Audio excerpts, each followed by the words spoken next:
Bienvenue dans cette vidéo tutoriel qui vous permettra d'insérer des en-têtes et pieds de page simples dans Word 2016. Alors à quoi cela sert-il? Eh bien quand vous travaillez dans un long document de plusieurs pages, dans un dossier, dans un travail assez conséquent et que vous désirez insérer les mêmes bouts de texte ou les mêmes illustrations tout en haut ou tout en bas de la page et que cela se répercute évidemment sur chaque page, eh bien alors vous allez utiliser les en-têtes et pieds de page. Alors je vais prendre ici un exemple, voici mon document de plusieurs pages qui contient du texte.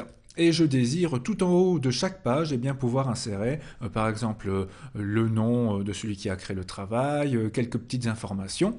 Alors vous avez plusieurs possibilités. Soit vous pouvez directement double-cliquer dans la zone de l'en-tête, ici donc on dit bien un en-tête et pas une en-tête pour information.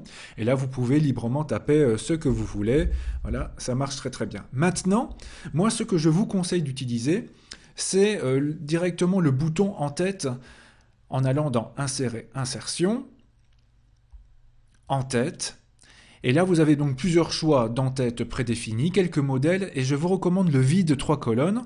Pourquoi? Parce qu'en général, dans les en-têtes et pieds de page, on a tendance à mettre un petit mot à gauche, au centre ou à droite, ou alors 2 sur les 3 ou 1 sur les 3. Et là, donc le vide 3 colonnes nous prépare déjà les champs qu'on n'a plus qu'à remplir et les aligne bien.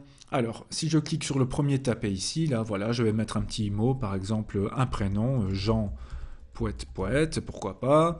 Ici, voilà, au milieu, je clique, je mets par exemple l'année, voilà, année 2541. Et à droite, je mets par exemple le nom du travail, donc travail numéro 1. Voilà. Alors évidemment, vous voyez qu'ici le texte principal est devenu un peu grisé parce que je suis dans mon en-tête. Pour revenir dans mon texte principal, je double-clique en dessous de la ligne horizontale. Voilà, et là on voit que c'est notre en-tête qui est grisée. Alors le principal, c'est que cette en-tête se répercute sur chaque page et c'est bien le cas. Évidemment, c'est ça le but aussi. Voilà, voilà. Alors, pour le pied de page, on peut faire la même chose aussi en allant dans Insérer, Insertion, pied de page, ou alors quand vous avez vu aussi que quand on clique directement sur le pied de page, l'onglet Création apparaît, où là on récupère les mêmes boutons en tête et pied de page, à vous de voir. Donc là par exemple pied de page, vide 3 colonnes, et là je peux taper aussi différentes petites choses sans problème. Et si je ne veux rien par exemple ici au milieu, il me suffit de cliquer sur taper ici et d'enlever le taper ici, et ainsi voilà, je ne mets qu'un mot à gauche et à droite sans problème.